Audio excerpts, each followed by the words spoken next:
Toyota Innova, nag-install tayo ng Optimus brand Android head unit with 360 camera. Ito yung front camera niya. And then dito naman tayo sa right side na camera. Dito tayo sa may rear cam. Yan yung rear camera. Kung saan nakalocate yung original, doon pa rin natin nilagay. And then left side camera or driver side. So dito naman tayo sa may loob. So, ito yung Optimus brand Android head unit na premium model. 8256 11.5 inches, 2K screen resolution and Qualcomm Snapdragon processor na siya. Okay, 360 camera. Yung mode niya, ayan yung original function ng mode niya.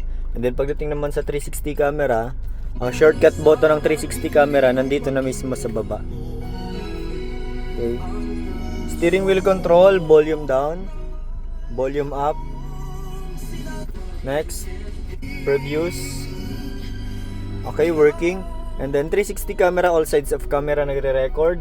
And then syempre meron siyang auto trigger, left signal, right signal, hazard, and then priority ng trigger niya yung reverse camera. Ayan. Okay. So, yung likod naman nito, ayan, ayun yung itsura sa likod, malinis siya tingnan at hindi siya yung nakalutang lang talaga. So, merong cover or spacer na gamit. May SIM card slot din to. So, compatible siya any network. And then DSP nito 8 channel.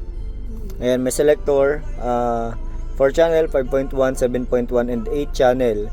Device, crossover, sound, equalizer, enhance, and preset save. Check naman natin yung mga application. Merong YouTube, Netflix, Waze, Maps, Spotify, and meron din tong Google Play Store. So check natin yung function kahit nung YouTube. Test natin. Okay, para ma-check natin yung functionality ng unit. Ayan, so working siya. Volume up. So working yung YouTube.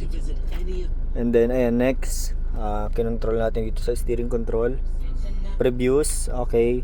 And then check naman natin yung YouTube nya. Yung Waze, sorry. Okay, Waze. Ayan. So ito naman yung Waze. So yun lang, ito yung Optimus brand Android head unit na premium model 8256 and 11.5 inches with 360 camera. So yun lang, thank you. Ayan yung try natin mag-review muna ng isang recording. So ayan yung recording niya. Thank you.